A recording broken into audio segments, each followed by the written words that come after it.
mix up there with the meeting links. So we were at the wrong link here. So sorry we're a little bit late to join.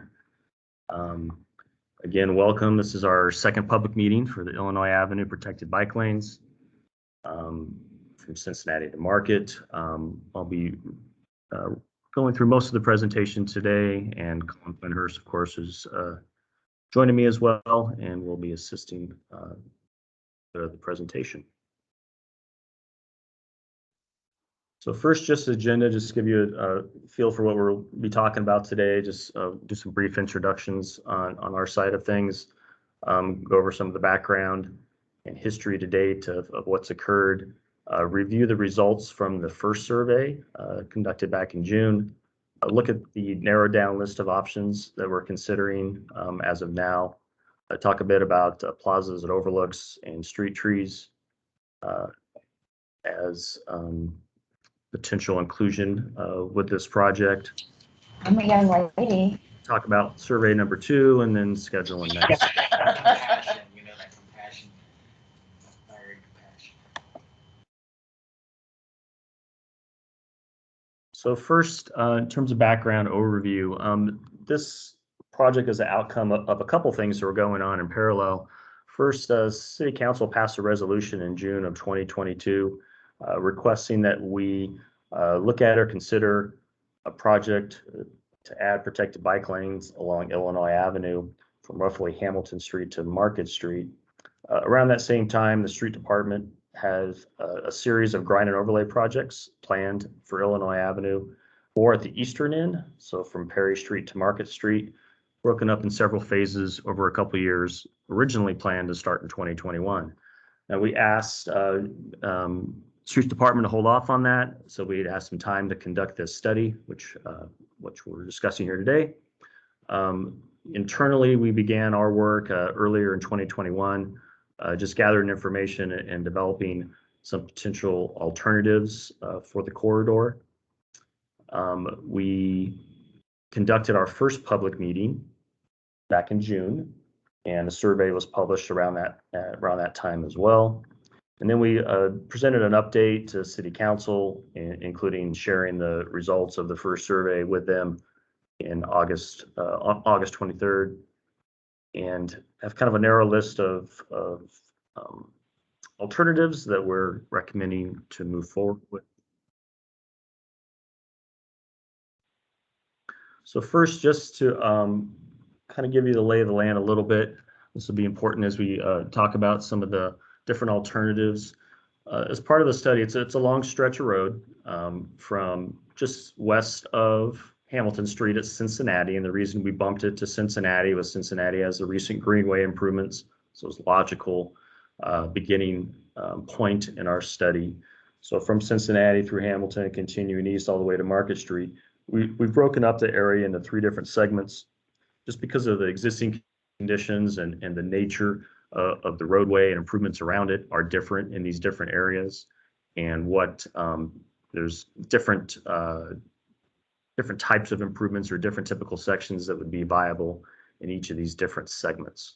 I will focus more as we start looking at our narrow down list of segments on the east segment, because this is again the segment where there was a grind and overlay work plan that we temporarily held off on. But that's where there's opportunity for a near-term project. So I'll focus more of the presentation today on that east segment, but we will briefly go over the west and central segment as well.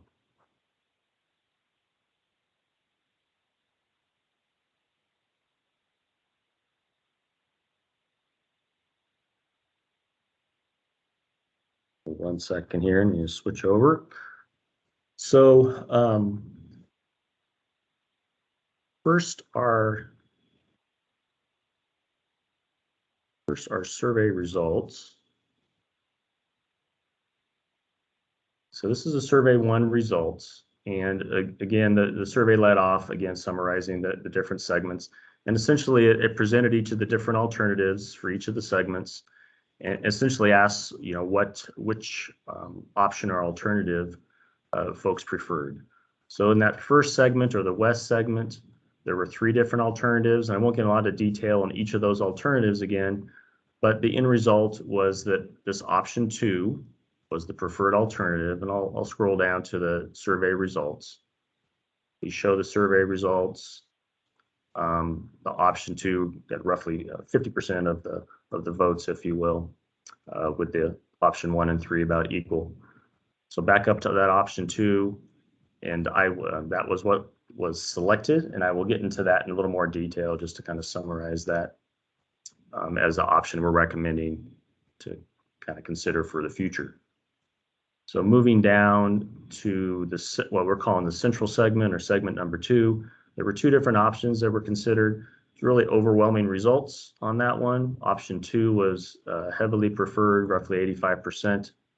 And again, I'll get into the details of that, what that option looks like again here in a second, as we get into the options that are sort of moving forward for consideration. And then finally, this east segment, a little more to talk about there. We had multiple options here, much more than the other segments, 6 different options, from more traditional bike lane or protected bike lane improvements to separated shared use paths. Again, 6 different options. Sharing those results, at the end of the day, it was really 3 different alternatives that really kind of stood out. It's really options 3, 4, and 6 as the top alternatives. Each of those with some sort of a shared use facility along the bluff side of that segment.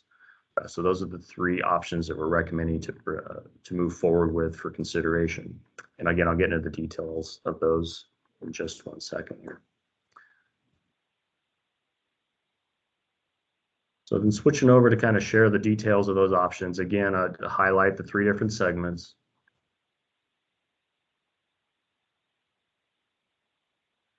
So first, for the western segment,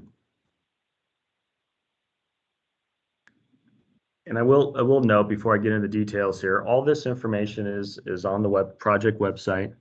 At your leisure or after the meeting, you can work your way through this same story map and look at the same information as well before taking the survey or after the survey, or just for future reference. So this first westerly segment, the preferred alternative identified was option 2.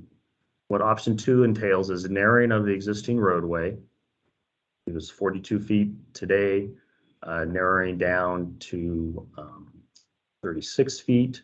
That provides additional space in the pedestrian zone to have more of a shared use facility of both for bikes and pedestrians being accommodated. Again, that would require some reconstruction of that roadway for that westerly segment, essentially Cincinnati up to just west of Perry Street. Before I move on to the central segment, I think I'll pause there.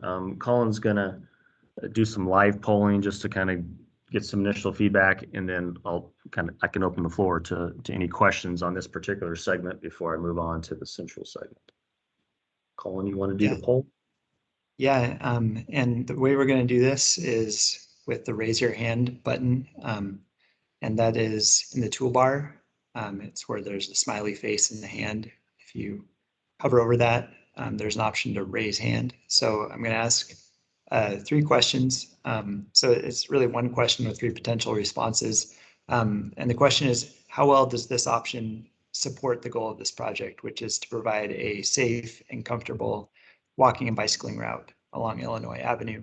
So if you think that this does a poor job of accomplishing that goal, raise your hand. If you think it does an adequate job, and then the final option will be does well in accomplishing that goal. So if you think it does adequate, raise your hand.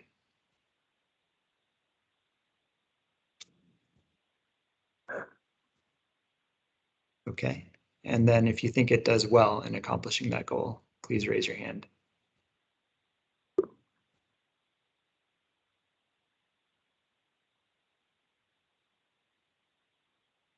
Okay.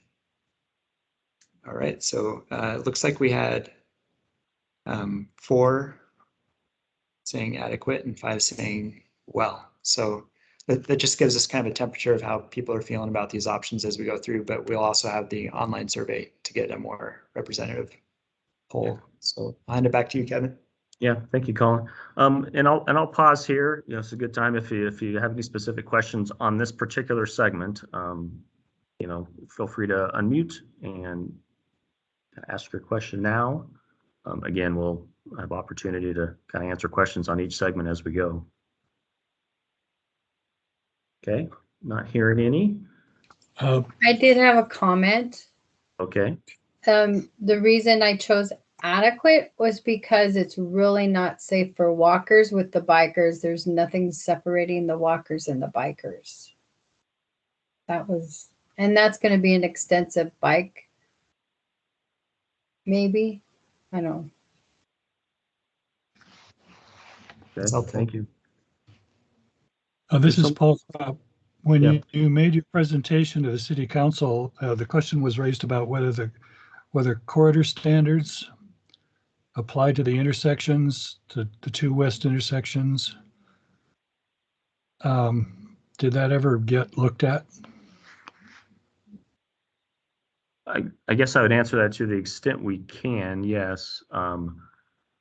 You know, frankly, we haven't drilled down to the kind of the intersection level of detail that we would do within our design phase of a project. And for these 2, I will say the 2, well, it's the west and central segments. We envision those as more long-term projects. So I guess I would say more details to come on the intersection treatments, if you will.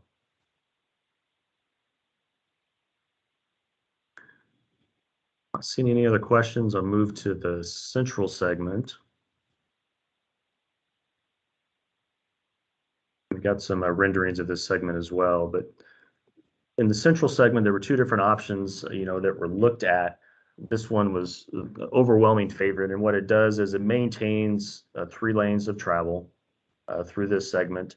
It accommodates and adds the bike lanes by eliminating parking on one side of the street, some narrowing of some lanes, and we're able to, you know, add those bike facilities by doing that. Again, that was a kind of overwhelming choice here. The other option that was not favored narrowed the travel lanes just down to 2 lanes, maintained the parking, but this is again the preferred option. And then a rendering of that. I'll just point out 2 different treatments here that I'll show you. So this is looking east from Perry Street, maintaining the 3-lane vehicular configuration, protected bike lanes on each side. You know, we envision some enhanced crossing treatments to improve the visibility of the bike crossings at the intersections. This particular option shows the delineators, or what some folks refer to as candlesticks, in that buffered zone. The other option would add some sort of curbing. If we add curbing, it would most likely be longer in length, not as intermittent as this. So just 2 different options and treatments there in terms of that buffered zone of the bike lane.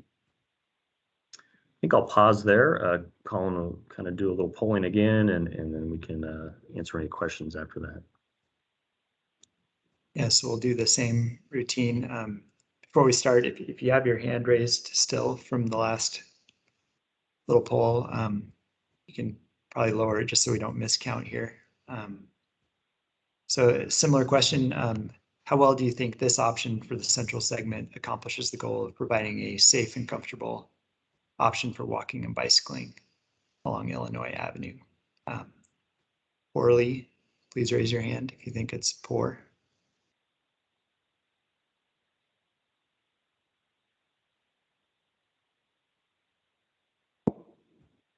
Okay, if you think it's adequate, please raise your hand.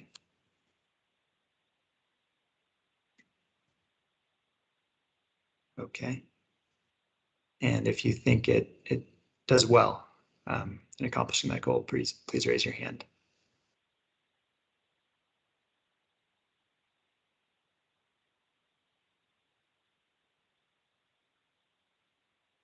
Okay,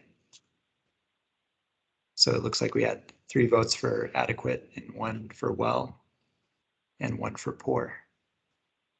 Any questions or comments at this point? Colin, I think I raised my hand at the wrong time because I was so excited. So can you move mine to well, please? Yes. Okay, cool. I'm a little less worried now. Okay, not hearing any questions on this one. Move to our east segment, and that's where I expect we'll spend more of our time anyhow. So moving into that. So the east segment, we've really narrowed down from 6 to what we see as the 3 most viable and desirable options for consideration. I would encourage you to think about these also from a near-term versus long-term perspective as well. Our option 3 here, which I'll discuss here first, this is more of a near-term option that we feel we can implement in very short order, most likely next year as part of a grind and overlay project that's needed for that stretch. And you can incorporate it, include it as part of that project. Envision the options 4 and 6 more as longer term options because they're a fair amount more costly and not something that could be funded and included in 2022 with the grind and overlay award.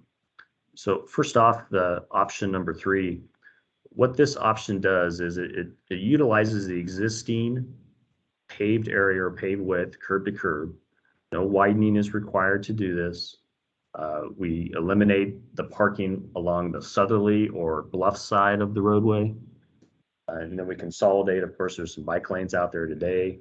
We consolidate that all on the bluff side of the road with what I'm kind of highlighting here are kind of 2-way shared use path for cycle track that's usable and by both bikes and pedestrians.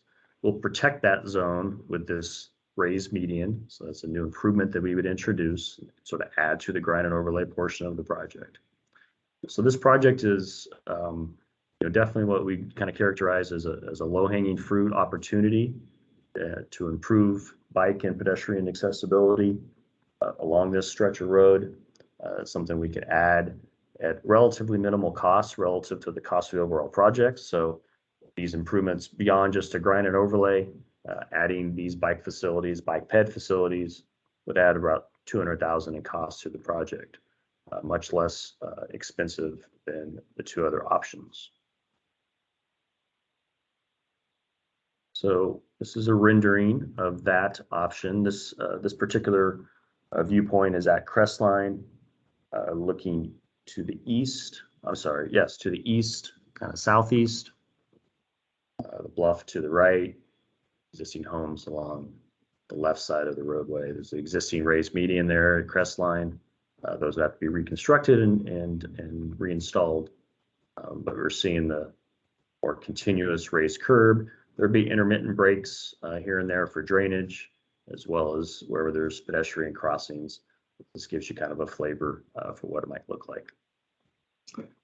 So Colin, you want to do a little polling on this option? Yeah, and thanks. And before we get started, there was one question in the chat from Paul. What's the composition of the median?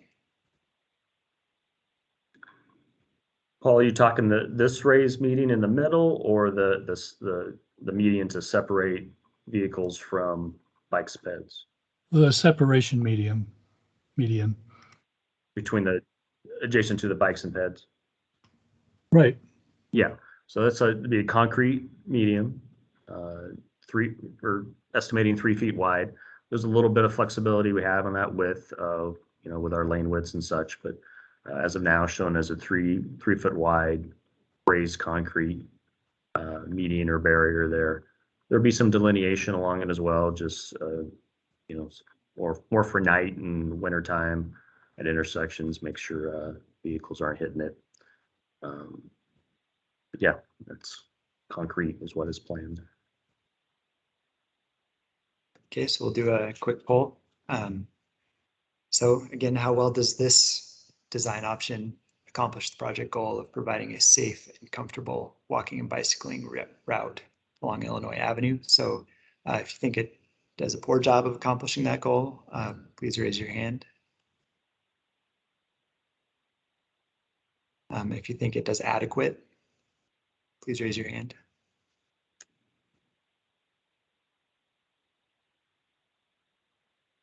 Okay, and if you think it does well in accomplishing that goal, please raise your hand.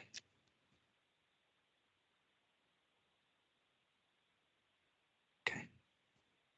So it looks like most of the responses were for adequate, 4 votes for adequate, and 1 for doing well. Okay, so I think we have some more information to share here. Can I ask a question?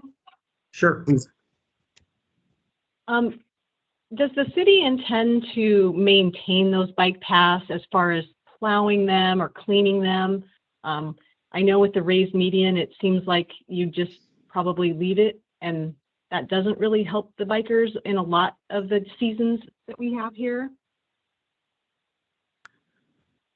Yes, so a couple things there. First, in terms of just the general sweeping and cleaning periodically as needed.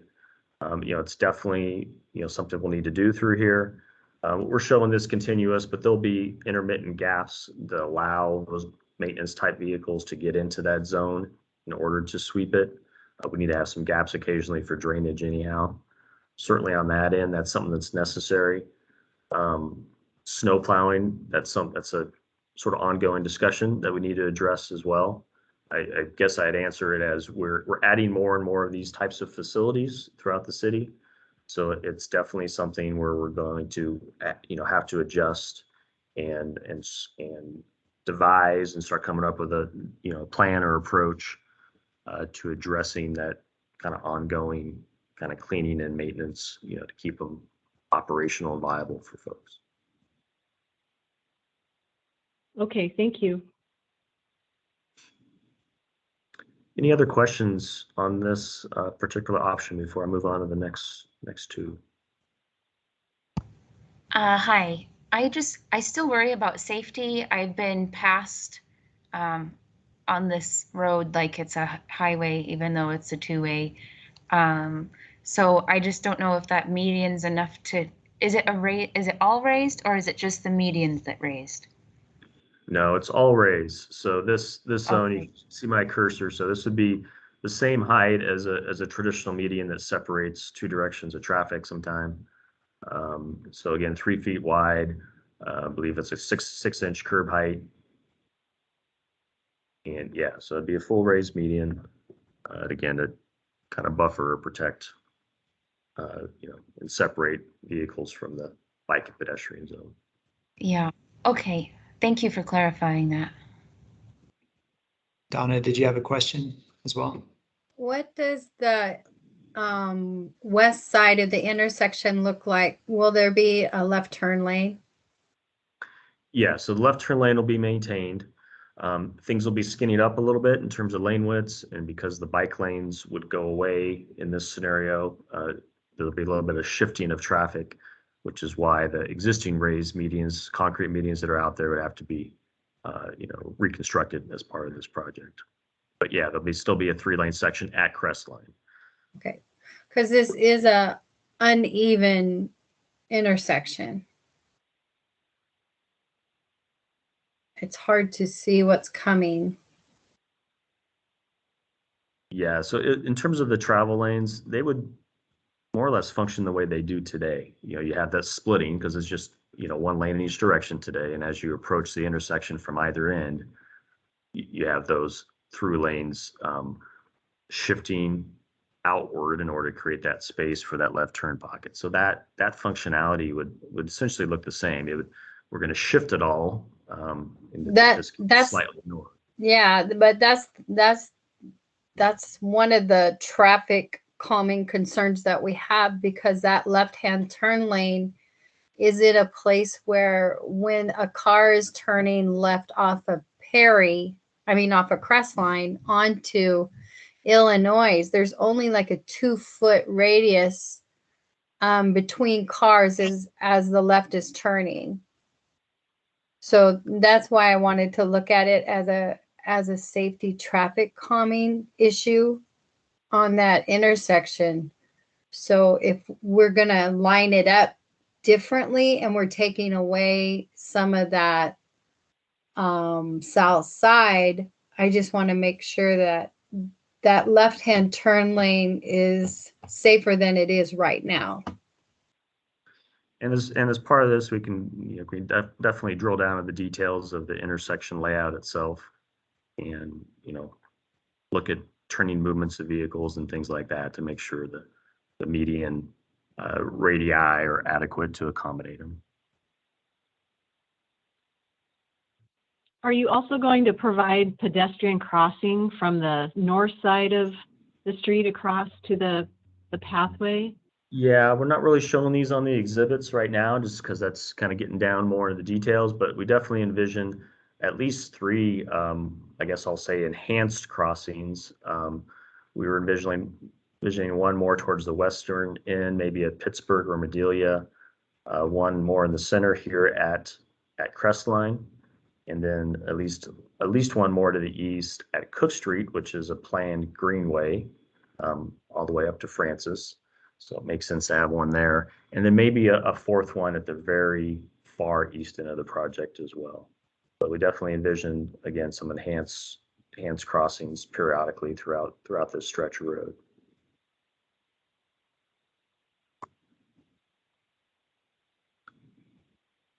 Okay, not seeing any other questions. I'll move on.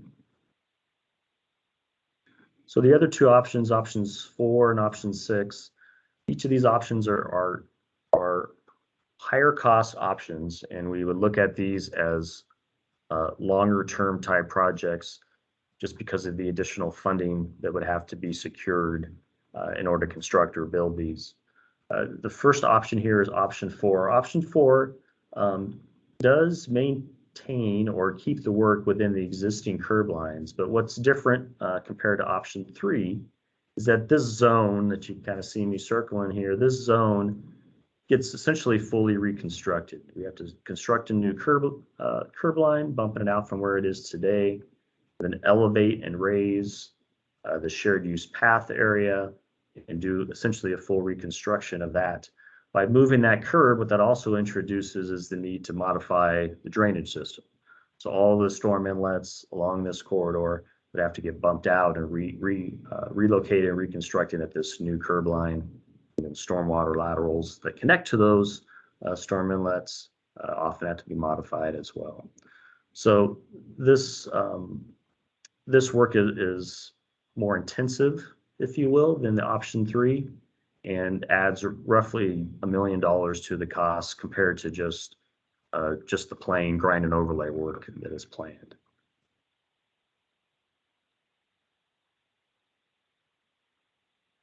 So Colin, turn it back to you before I talk about option 6, why don't we stick on option 4, and you can kind of poll on this a little bit, and we can answer any questions and discuss this one as well. Yeah, I'll go ahead and do the poll, and then we can get into a couple more questions here. So how well does this design option do in accomplishing the project goal of providing a safe and comfortable option for walking and bicycling? Raise your hand if you think it does a poor job. If you think it's adequate. Okay, and if you think it does well in accomplishing that goal. Okay, so it looks like 5 to 1 that this does well versus adequate. And then we have some questions in the chat. Mostly about funding. Can we work with BNSF on grants? Whether traffic calming dollars would be usable, and Luke is saying he thinks it would be usable. So do you want to talk about grants and traffic calming funding? Sure. On the BNSF side of things, I frankly don't see a lot of opportunity there. All of the work we have contemplated here, frankly, for any of the options 3, 4, and 6, are all accomplished in our right of way, not on BNSF property.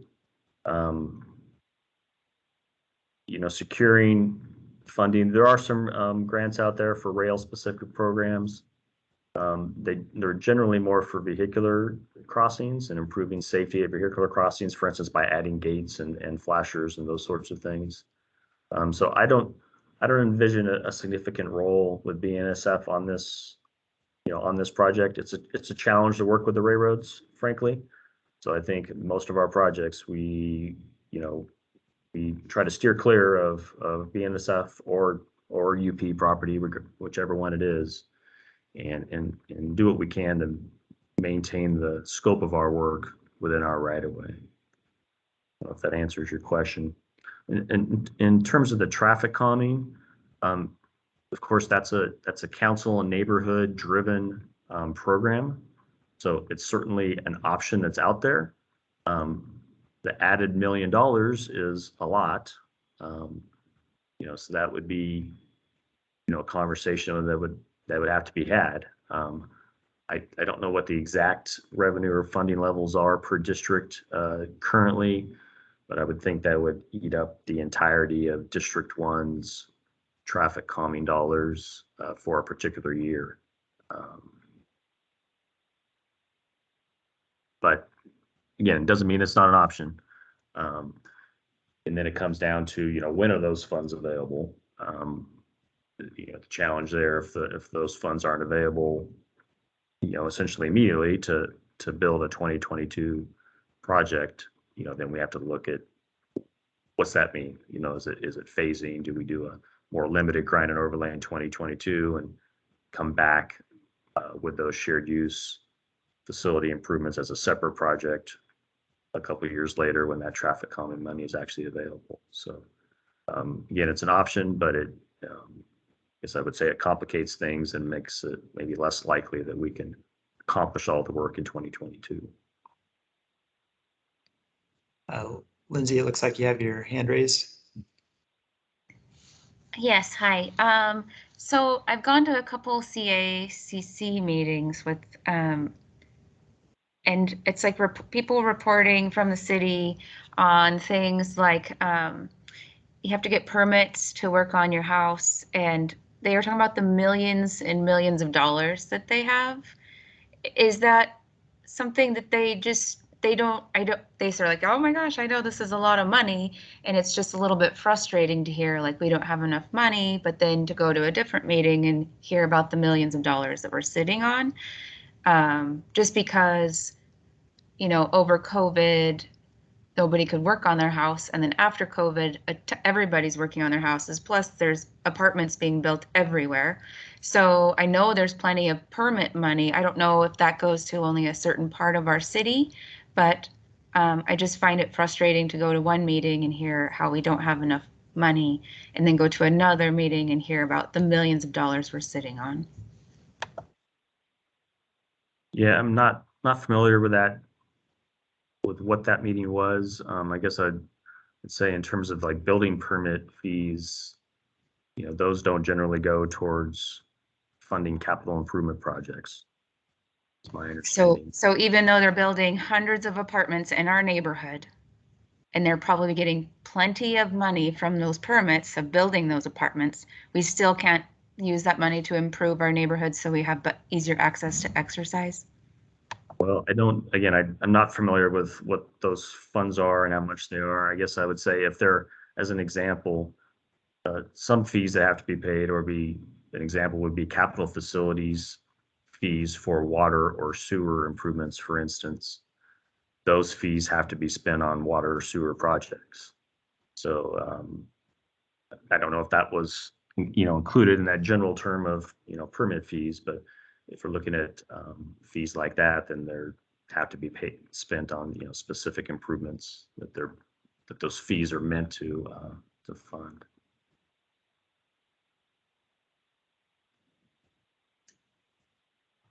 And you mentioned BNSF grants that you've talked with them before, and AARP grants I see was mentioned too, and I think those are both good options to pursue and could be long-term funding opportunities. And I know ARP is quicker, but it's probably a smaller amount of funding.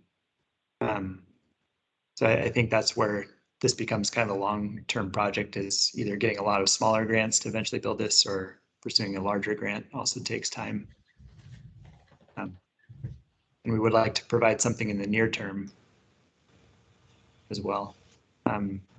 Charles, it looks like your hand is up. What's going to happen to the biker or the pedestrian once they get to market? How are they going to get across Green Street? The east end is certainly a challenge. You know, we don't envision extending it all the way to Market Street. We would probably terminate, you know, around Regal.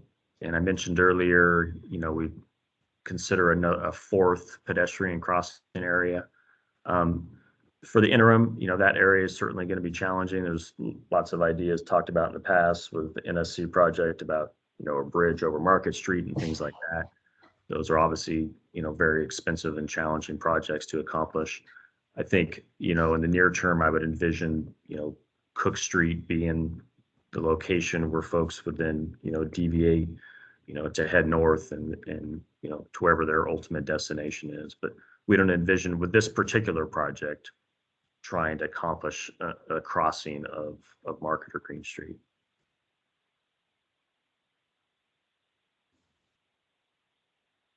And then before I go on to option 6, I'll just note or point out, you know, I talked about option 3 as a near-term improvement that we could implement immediately, essentially with the, you know, our next construction season here in 2022.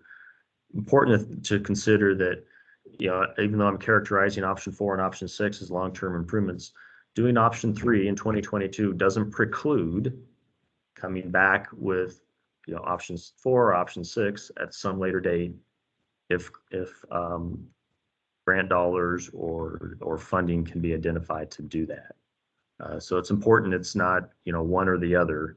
You know, again, that's why we're trying to, you know, encourage folks to look at, you know, immediate or short-term versus long-term.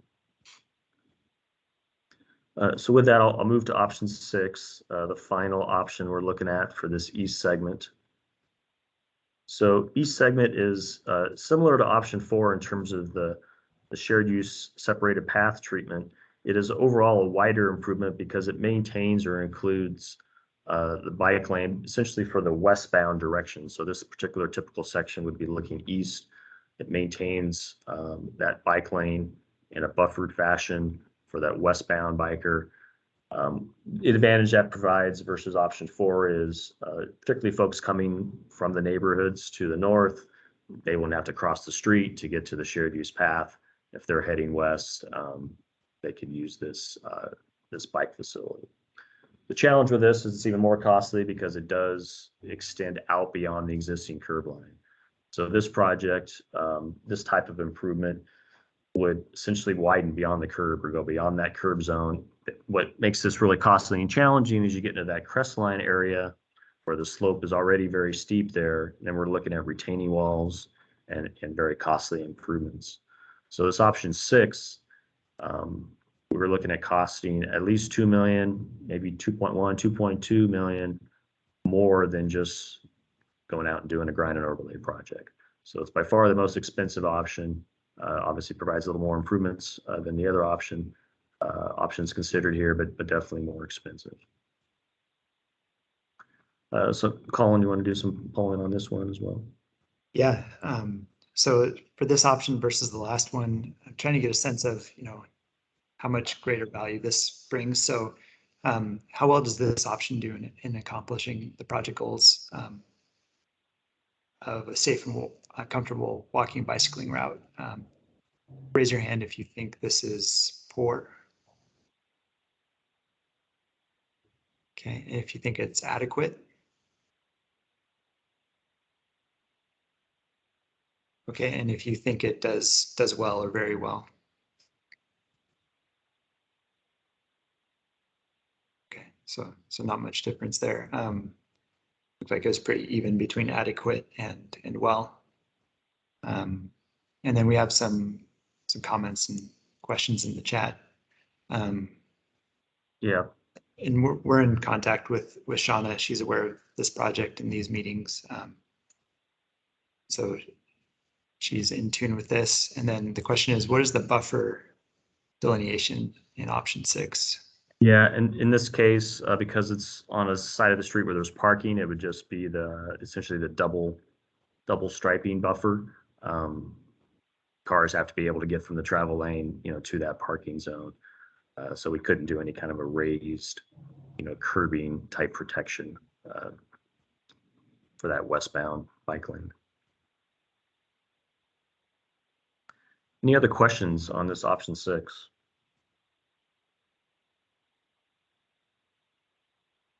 Okay. So from here, I wanted to move on to kind of some of the other details and request suggestions that got brought up with the last meeting, as well as some comments received in our presentation to City Council last month. So first,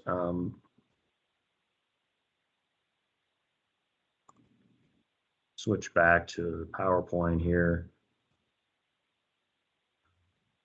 So this was brought up both in our last public meeting and discussed a bit at our city council meeting. And that was a desire for inclusion of some plaza space or overlook space along this stretch of the corridor. So what I've highlighted here is a couple zones where it's likely the best opportunities or locations to do so. So both essentially one location at either end is what seems most viable. At each end, there's a little more space between the roadway and the BNSF property. The center zone there at Crestline, with the widening of the street and the steep slope, there's really not a good opportunity to kind of do, a plaza in this center section. So at either end, I think there are good zones where there's some opportunities for a plaza. So what that would kind of look like and entail, we just took the opportunity just to do a quick concept plan of what that might look like. So this particular one, the background photo is near the Medelia area, so more towards the west end of this segment. Again, this is just a concept plan. This is certainly not a final design or anything like that. But we envision providing a bench or a area for folks to sit, trash receptacles, ADA ramps to access it, and most likely, some trees for shading long term and some landscaping in the area. Again, we would expect that maybe 2 good opportunities at either end of the project. What I will say is, I think the best approach for this type of funding to fund this type of improvement would be, again, through that traffic calming program. And that is, as I've mentioned, it's a council and neighborhood-led initiative. So I think that's, something, if this is something that's desired, a process that should be pursued through traffic calming. Those of you on the neighborhood councils that are attending here today, you guys are aware that the traffic calming program is at a point where it's transitioning to kind of a new approach. And my understanding is some of that public outreach to the neighborhoods will be occurring in the coming months. So I'll pause on the plaza side of things first. I want to talk about street trees a little bit as well, but just want to get folks' feedback, what they're thinking in terms of the plazas, just in general. If any kind of comments or questions. Don, I see your hand up there. I don't know if that's from the previous time, but.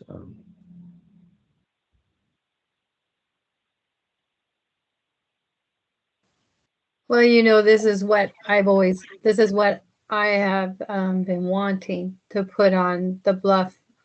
The trees are going to be tricky because of the view, but I have heard from some of the residents that live on Illinois that they would like more trees.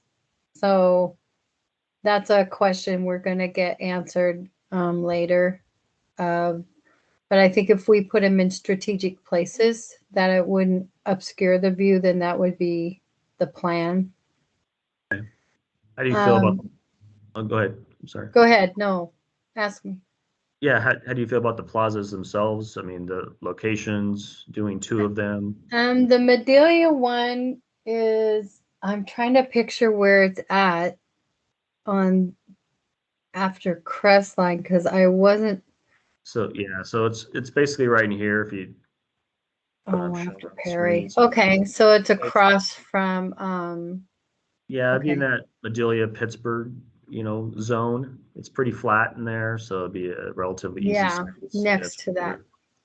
Yeah, Okay. so I just envision it, you're aware there's a handful of homes there right on the west end of this segment, but on the Yeah. north side. So just beyond where those homes end, somewhere in there, is what made sense. And then there's a lot, I know the larger property is on the far east side, definitely. Yeah. Yeah, there's a larger property there. I think you gotta, while there's some more space, if you can see where my cursor is down in here, Yeah. challenger question is I do envision that we probably have a pedestrian crossing at one of these last intersections before you hit Market. So I've kind of shown this area as maybe a more logical place for a plaza, just because that would be where the pedestrian crossing, bike and pedestrian crossing might be. It's more narrow in there, so it might not be quite as deep, if you will, in terms of Yeah, that's what I'm how the worried. plaza What looks. about across from Regal? Is this Regal? Yeah, yep. This is Regal right here. Okay. Covering. So that's kind of why I kind of preliminary looked at those two areas. Again, we're not making any decisions today. That general decision, and then if the council chooses to fund construction of the plazas, there'll be a design effort to get into the specifics and the details of those, including the precise location and siting up there. But this is just So meant to kind of give who a general feel. who owns that property? Is that city? This is all public right of way. As I mentioned Okay. earlier, trying to do things, stay in public right of way. As soon as you look at getting into railroad property, things get really, really complicated, get really, really expensive, and take a lot of time. So it behooves you to really not deal with the railroad, or try to avoid dealing with the railroad if you can. And who would maintain those plazas, and how often would they like have the trash emptied and that sort of thing? It That would would- fall under our green area maintenance, I suspect. So, we have some of these throughout town. There's some plazas along the Centennial Trail, for instance. So The I don't, neighborhoods are planning just like Friends of the Trail, Friends of the Bluff. And if we could get Friends of the Bluff and maintain it ourselves, because we know that the city probably won't get the time or the money or the manpower to be able to do so. yeah, certainly community efforts even better. As you're alluding to, these green areas, I think we get to them 2 to 3 times a year. It's not something where they're out every week pulling weeds or anything. That's just the reality of limited resources in those green areas. So yeah, I would encourage that if there's a neighborhood interest and willingness and effort to participate there in terms of maintaining, that's a good thing. And we don't have to leave the plazas, but kind of a related topic I just wanted to kind of highlight is the topic of street Kevin, trees. this is Paul Kropp. Sure. Maybe you said this already, but is there a reason to not consider a plaza at Cook Street, the terminus of the Greenway? We could this easterly one, maybe it could slide, or maybe it's kind of adjacent to Cook, so it's still more towards the east end, within a short distance. It gets a little bit, there is a little bit of a drop off that, as you go farther and farther west, there's more of a drop off down to the railroad. So we have to take a closer look, make sure we don't have to deal with any, retaining walls or those sorts of things, for a flat zone for that plaza construction area, just because it would drive up the cost. Let's focus more of the east end, partly because by that point, the railroad grade is essentially the same grade as the road, so there's no drop off to worry about or deal with. And also just to kind of bracket kind of the limits or end of the project. But that's certainly something that could be considered, Paul, if the space is available. Look at Cook instead of the Regal area. So in terms of street trees, this there's a fair amount of discussion at our city council meeting on that, and there was a desire from several city council members to consider street tree planting and through this zone. So I wanted to introduce that at the public meeting tonight and get your guys' input. From Donna's comments, I had kind of some similar thoughts and concerns in terms of how would folks feel that live along Illinois, in terms of would there be a concern or perception that then kind of blocks the view of the bluff by having trees. I think there's a lot of flexibility and options in terms of what that looks like. It might be that it's a longer or more intermittent spacing, so that it's not creating a wall, if you will, visually. So I think there's a lot of flexibility and options there, but I just wanted to open that up for discussion. Particularly if there are any folks on the line here that live directly in Illinois, it'd be great to hear from them and just get some general feedback on that.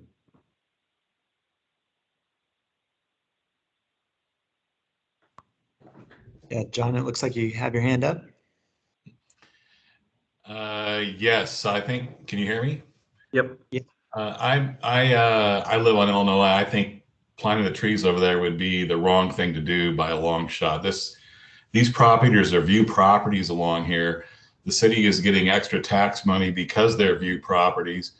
The properties are more valuable generally than the properties that don't have views behind us for that reason.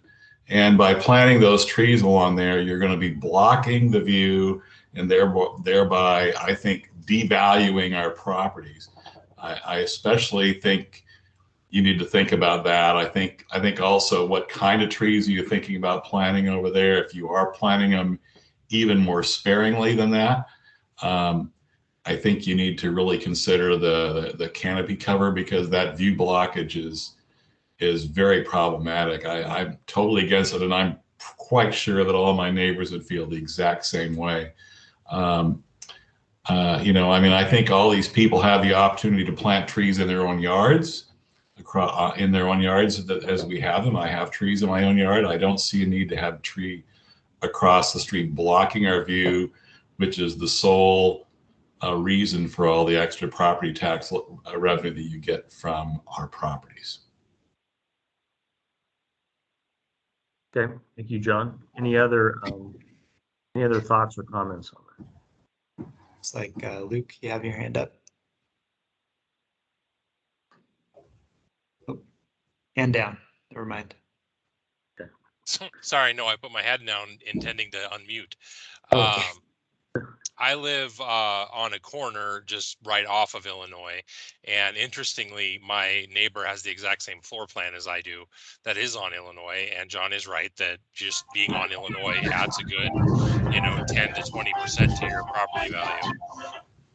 I would argue that some variety. I think if we had a really good process to figure out some foliage over there with minimal blocking of the view. I also would worry about this area is really, really good for solar. And so making sure that we don't have high leafy trees that are blocking that opportunity, I think, is another key factor. But the idea of getting shorter bushes, getting shorter trees that are fatter, that are not going to necessarily block even what's across the street. I think there are options with a skilled landscaped architect that would really make that corridor bluff look so much better for this use that we're talking about.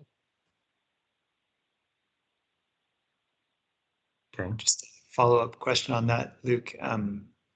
And John, the trees shown at the plazas in the earlier image, what's your impression of that as far as those types of trees? And I don't want to get too specific because it could be anything, but kind of that level of a couple of spots with vegetation. Well, like I said in the chat, I think though I love this general idea, you'd want to like spread those out or something so there was still good viewing of like the trains, because that's a lot of why people hang out over there, at least now.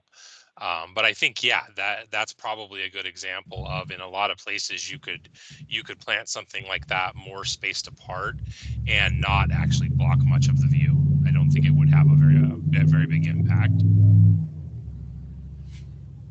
I mean, I tend to agree with what that guy said. I think that if you space them out, very liberally, I think that it's not so big of a problem. I also agree that if they are very small trees, that is a better solution than large trees, large big canopies. So I would tend to agree with that guy on that point.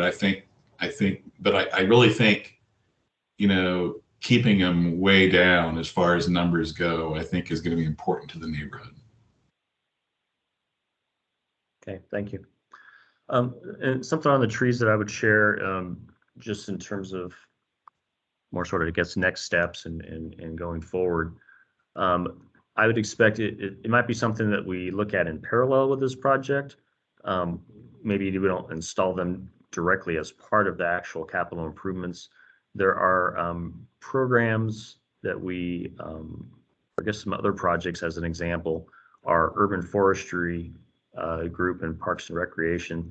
I believe they have a couple different sort of nonprofit and volunteer groups or agencies that work with them on tree planting type projects. So I think that's a good solution if the decision is made to move in that direction of adding trees. That's what I would envision as sort of a parallel work effort or pursuit of getting the trees installed.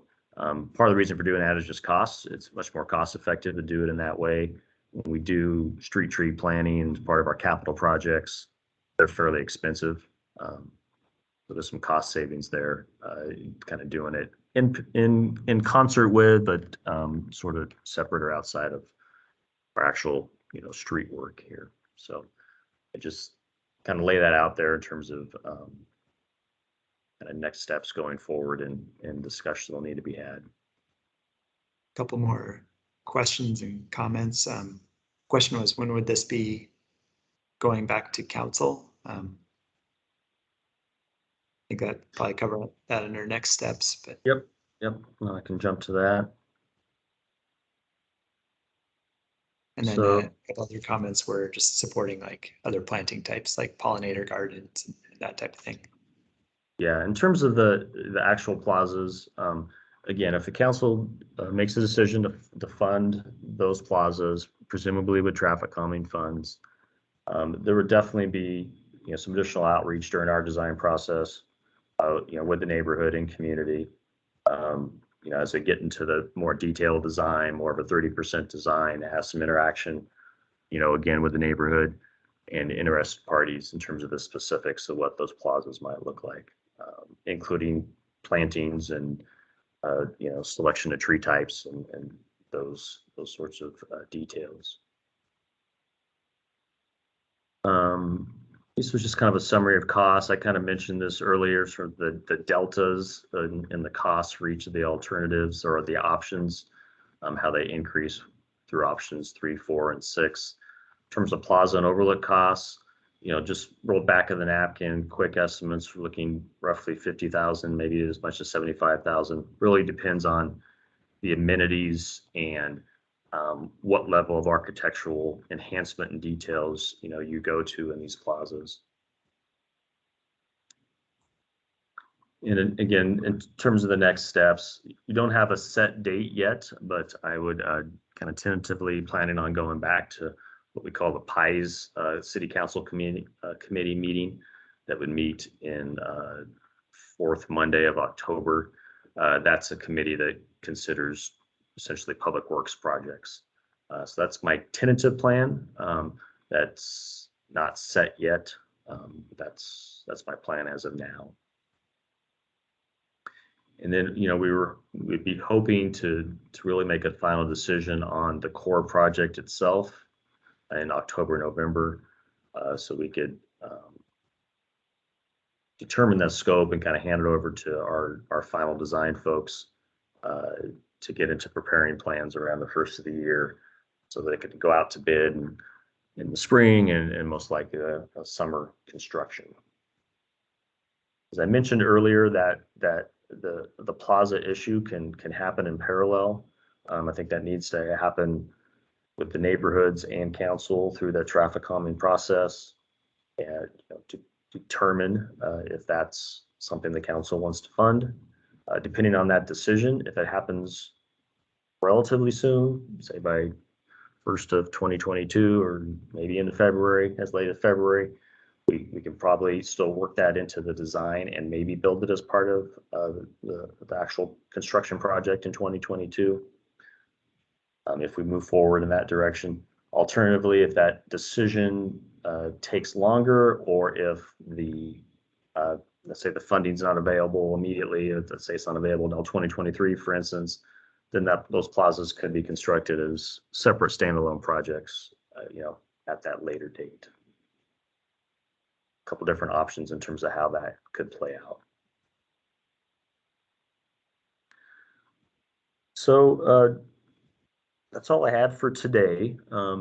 Just want to kind of open it up again, just if there's any additional questions that have come to mind, or any final comments or thoughts. May I ask a question to JC and John, who are on the call? I'm just wondering what their interpretation of this whole project is, if they are in favor or not.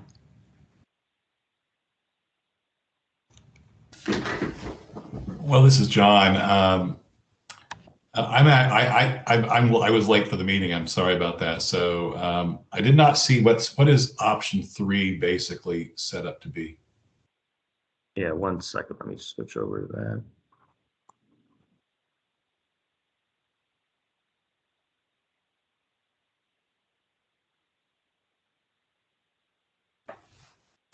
This typical section kind of shows option 3. We're essentially reusing existing pavement space that's there, constructing a raised curbing or median to separate vehicles from that bike and pedestrian zone. The existing bike lanes that are there today go away and instead are consolidated along that bluff side. This particular typical section is looking east, so the bluff would be to the right and homes to the left. And then this is a kind of a rendering looking at that same option sitting at the Crestline intersection looking east. So you see the bike and pedestrian zone to the bluff side with the curbing separating. So that's your lowest cost kind of alternative at this point, and I think that you proposed 170,000 extra, I think is what you said on the yes, one screen. So I was actually in favor of this plan. I'm still in favor of this plan. I think having the bike lane on one side of the street that has a small barrier, that little curb thing, is the best way to go. And I am not in favor of putting something raised on that little barrier, like plastic things that stick up 3 or 4 feet, because they end up getting hit and look terrible after a short period of time. So hopefully you can stick with just the curbing thing like you have there. But I think it's a great alternative. I did mention previously that as I look at your Crestline thing here, and I know you're probably not involved in this part of the design, but there are school buses and other large traffic that make left turns from Crestline onto Illinois. And that island, as you have shown in the picture, is going to be impossible for any kind of a large vehicle to negotiate getting a left turn into a single lane thing there. So I know that's probably hasn't been finished yet, but you guys really need to rethink the thought of how you're designing that island. But in answer to the lady's question, I'm in favor of this look. And I was in favor of it the first time you proposed it. And I think it looks great. I think the only thing I'm having stomach heartburn about right now are the thought of planting as many trees as I saw in that diagram, which is, I mean, the reason people are up here is this view. and those trees would take away from that view. I would propose instead, if they want to propose planting trees on this street, let them plant those trees in people's yards. Ask people which one, if they would like to have trees planted in their yards, and just plant them on the other side of Illinois where people could have them in their own yard. Would be my proposition on the trees. Okay, yeah, thank you, John. And just to clarify on the intersection layout and the turning issues you mentioned, this was just, intended as a conceptual rendering, more focused on the bike pedestrian facility. I mentioned earlier that, we would definitely, look at turning movements at Crestline and ensure that whatever raised median is put back and still accommodate things like bus left turns at the intersection.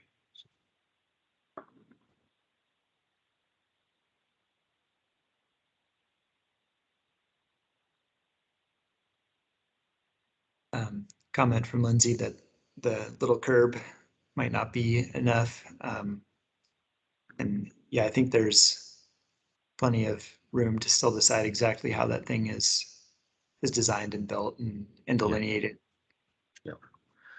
Yeah, I think there's opportunity. Maybe it ends up being 4, something we haven't really talked about, but it's possible it could even be, for instance, an 8-inch curb. Just make it a little bit bigger, a little more prominent in this case. So there's things we can do to look at that a little bit.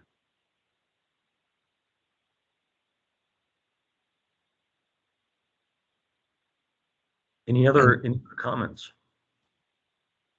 Looks like you have the number right, JC. Questioning whether you have the right number there, but yeah, option 3. Yep. Hi, this is Lindsay again. I just am really excited that we're even having this conversation, and I really appreciate everybody's time. And I'm very excited about having this opportunity for neighbors just to get some exercise in the neighborhood safely. Thank you, Lindsay. Donna, you have your hand up? Yeah, so if we don't get the $2 million to do that preferred curb, will you go back? So is it going to depend on how much you guys have for that? Yeah, let me, one second, let me make sure we're clear on some of this. So this is the delta actual cost from just going out and doing the planned grind and overlay work that was planned. Right. So that option 3, it's really only and that grind and overlay work is just a little over $2 million. It's a long stretch of roads, about 2.2 million. So the additional costs to have that 2-way bike ped facility protected with that curbing, about 170,000. Option 4, it does more of the traditional shared use elevated path that bumps up to $1 million.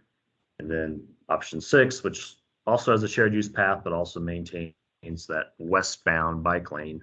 That's all the way up to 2.1 million, just because of retaining walls and actually going beyond the curb with so much of the construction.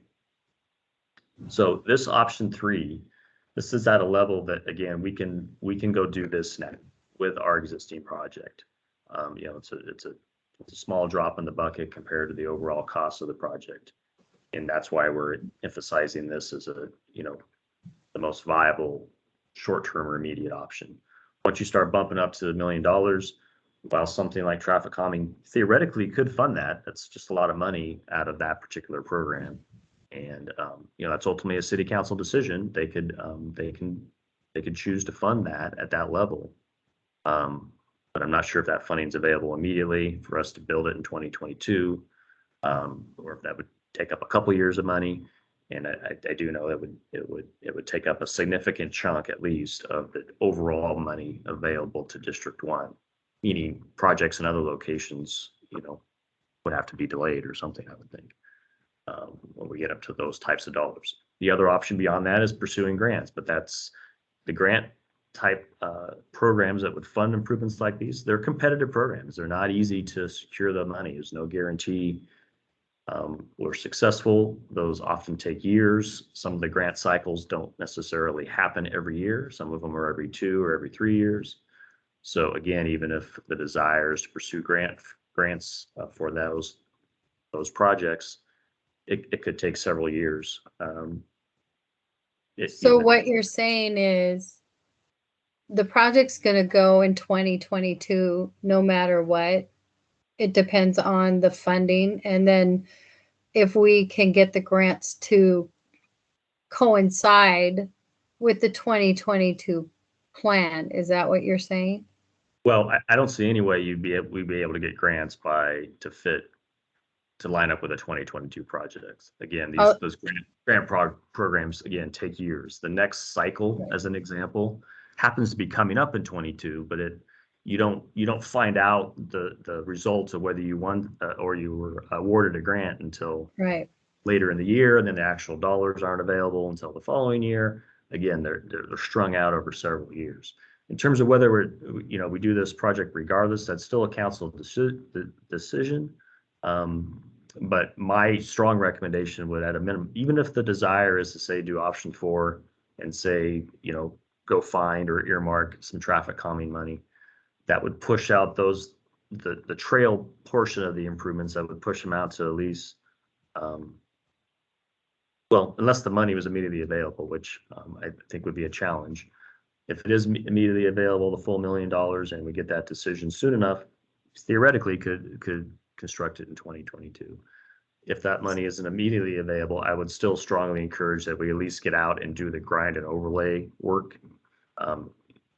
Those of you who drive it know that the road's not in great shape, and the longer we wait, the worse it gets. And the worse it gets, the more the project costs, because we have to do more, we'll call pavement repair. When we grind down, if there's sections that are still in really bad condition before we do the overlay, we have to repair that pavement. So as we let it continue to deteriorate, if we don't do anything, then the project cost just keeps going up and up. So I'm looking at grants, but I need a city principality to do the grant with me. What department would I go through? Would it be you or someone else, or planning? What particular program are you?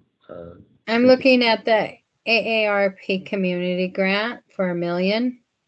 Okay. Colin, you know a little bit more about that grant program? Yeah. I think it could be either department, probably because it's for a capital project, it would go through ICM, but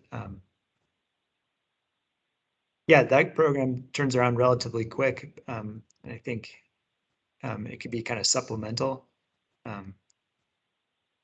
I haven't seen it fund like a full shared use path, but kind of supplement a shared use path. So at least maybe there's more money for it now. I'd have to look again. Well, not very many applied in Washington for it the last year. So, and they did apply for smaller ones. I'm just wondering this year, if we apply for the larger one, we would get it. Yeah. And isn't it possible that the city cover the costs, and then the grant money, when it comes in, it goes back into what the city spent? The grants that ICM is responsible for and that I'm involved with, that's not allowed typically. Okay. Well, I know you have to grant what you write down for your grant is what you have to pay for. Yeah. So most of our programs, in fact, we, again, as I was alluding to earlier, the programs that are available to us, there are longer lead times on them, and even when you're awarded the grant, that doesn't mean you can go spend the money the next day. Oftentimes it's the next fiscal year when the funds are actually available, and you can't incur the costs until you actually have the funds. You can't reimburse yourself after the fact. Okay. So, yeah. But I think that's when we're sitting down and looking at and deciding if it's something we want to pursue together. The AARP one, yeah. Thank you. Yeah, it's a cool grant program.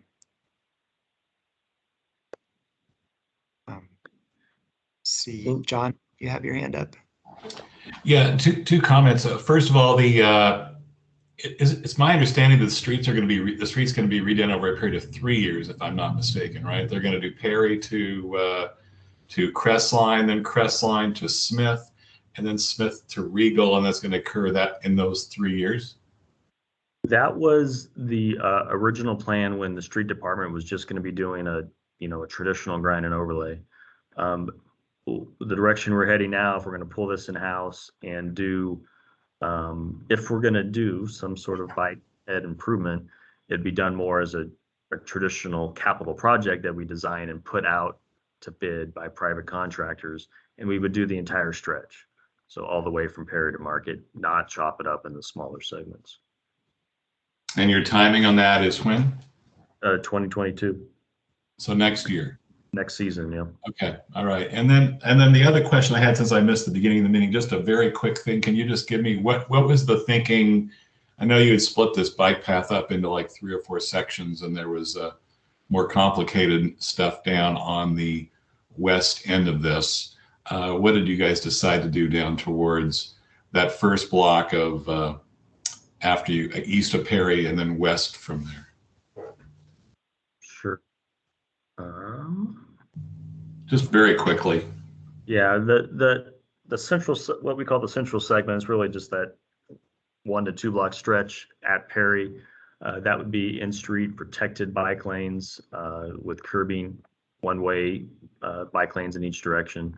Then the westerly segment would be a shared use facility, but yes, I'll say contiguous with the curb. So it wouldn't have the spacing or separation between the curb and the trail, but there would be parking that provides some separation. But again, that'd be narrowing the roadway, reconstructing the frontage improvements. So a fairly costly project at that western end. So we would envision those as, more longer term projects.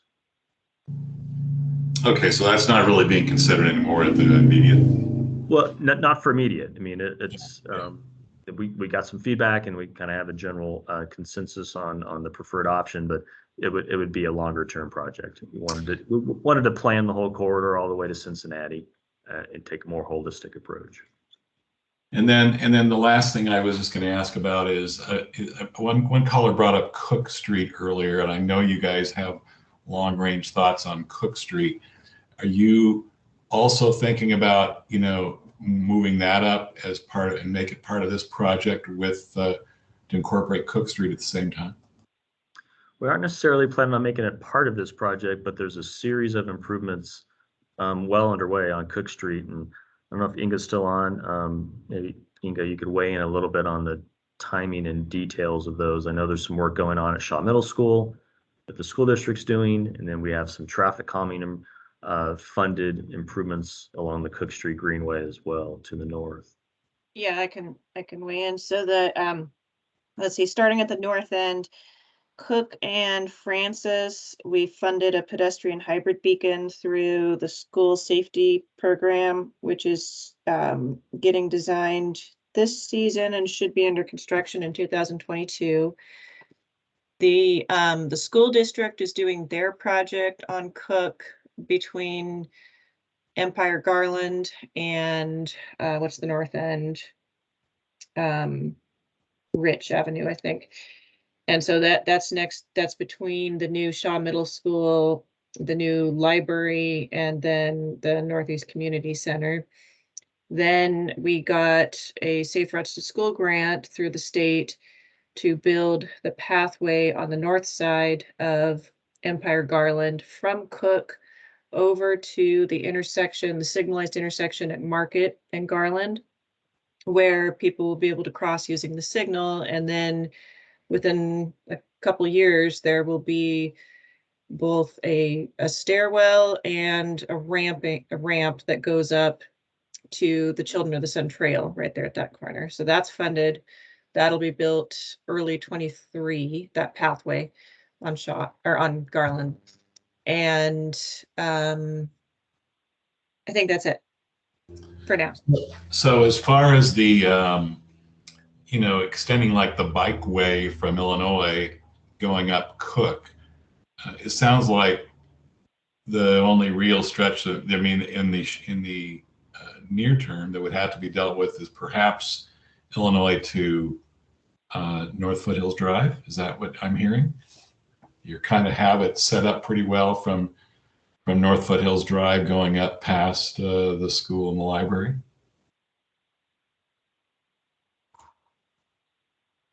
I think there's a few improvements that we could still make at a couple crossing points, but it's getting there. Oh, and I think we have something at Wellesley too. Wellesley and Cook. I can't remember where that is in the cycle.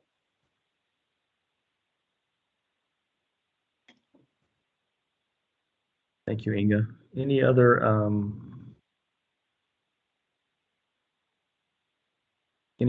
questions or comments?